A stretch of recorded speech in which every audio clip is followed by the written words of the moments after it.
Have you ever felt like you're working so hard but not seeing the results you want?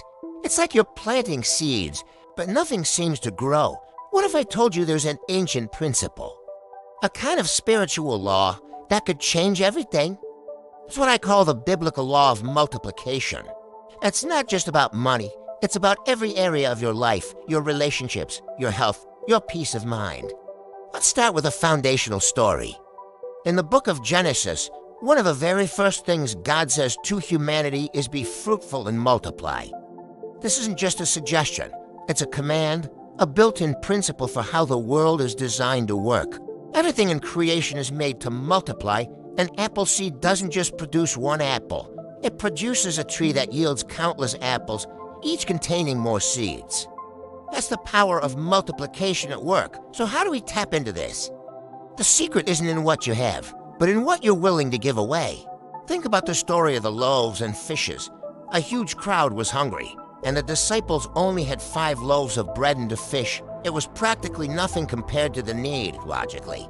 They should have held on to it, but what did Jesus do? He took that small amount, gave thanks for it, and then broke it to be distributed.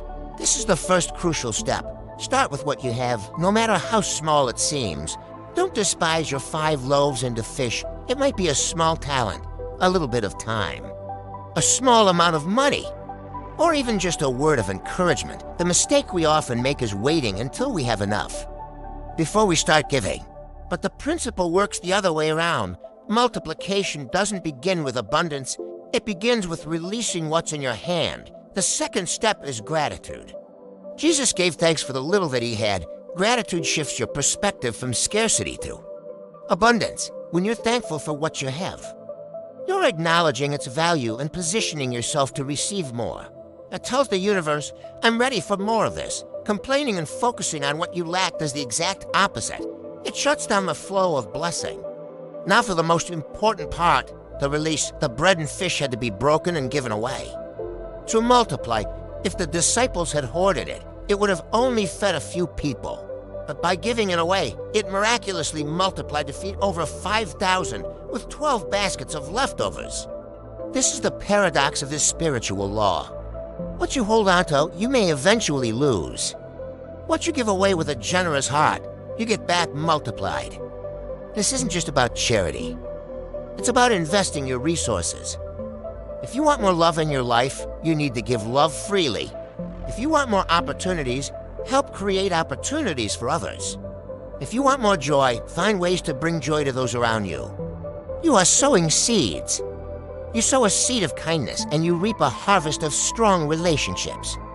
You sow a seed of your talent, and you reap a harvest of skill and recognition. But here's a key detail people often miss: the leftovers. After everyone was fed, there were 12 baskets left over. This shows us that the law of multiplication isn't just about meeting the need. It's about creating an overflow, an abundance that's more than you started with. God's economy is not one of just enough. It's an economy of more than enough. So let's make this practical. What is in your hand today? Is it a skill you can teach someone? A few dollars you can give to a cause you believe in? An hour you can spend volunteering? Or maybe just a listening ear for a friend who is struggling? Don't underestimate it. Take that small thing. Be genuinely thankful for it, and then release it. Give it away with no strings attached. Watch what happens. It might not be overnight, but as you continue to operate in this principle of sowing and releasing, you will start to see a harvest. You'll see multiplication in areas you never expected. This isn't magic, it's a principle. Like gravity, it's how the world was designed to work. You activate it through faith and action. Stop waiting for your big break and start planting your small seeds.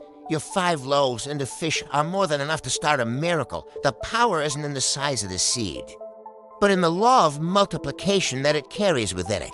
Thank you so much for watching.